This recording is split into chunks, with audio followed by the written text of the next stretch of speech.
Criminal കേസുകളിൽ പ്രതികളായവരെ കുറ്റവിമുക്തരാക്കിയാലും പോലീസിലേക്ക് പരിഗണിക്കരുതെന്ന് supreme കോടതി. പോലീസിലേക്ക് നിയമിക്കപ്പെടുന്നവർ സത്യസന്ധരും കറകളഞ്ഞ വ്യക്തിത്വമുള്ളവരുമാകണമെന്നും കോടതി നിർദ്ദേശിച്ചു. ജസ്റ്റിസുമാരായ TS ഠാക്കൂർ, ആദർശ് കുമാർ ഗോയൽ എന്നിവരടങ്ങിയ ബെഞ്ചിന്റേതാണ് വിധി. ഒരിക്കൽ ക്രിമിനൽ കേസുകളിൽ പ്രതികളായവരെ പോലീസ് സേനയിൽ നിയമിക്കരുതെന്നാണ് കോടതിയുടെ ഉത്തരവിലെ നിരീക്ഷണം. കോടതി കുറ്റവിമുക്തനാക്കിയാലും ഇവരെ സേനയിലെടുക്കരുത്.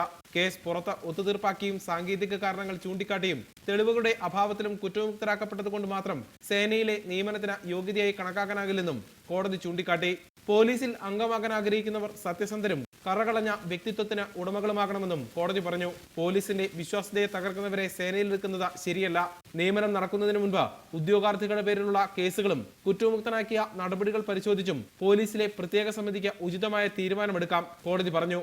ക്രിമിനൽ കേസിൽ കുറ്റവിമുക്തനായ പർവേസ് ഖാൻ എന്നയാളെ പോലീസിലെടുക്കരുതെന്ന മധ്യപ്രദേശ് ഹൈക്കോടതിയുടെ വിധിക്കെതിരായ അപ്പീലിലാണ് സുപ്രീം കോടതിയുടെ വിധി.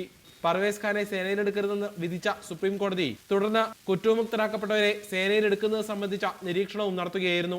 ക്യാമ്പസ് രാഷ്ട്രീയവുമായി ബന്ധപ്പെട്ട ക്രിമിനൽ കേസിൽ ഉൾപ്പെടുന്നവർക്കും സുപ്രീം കോടതി വിധി തിരിച്ചടിയാകും. തിരുവനന്തപുരം MG കോളേജ് ആക്രമണത്തിലെ പ്രതിക്ക് പോലീസിൽ നിയമനത്തിനായി സംസ്ഥാന സർക്കാർ കേസ് പിൻവലിച്ചത് വിധിയുടെ പശ്ചാത്തലത്തിൽ ഒരുപക്ഷെ വീണ്ടും ചർച്ചയായേക്കും.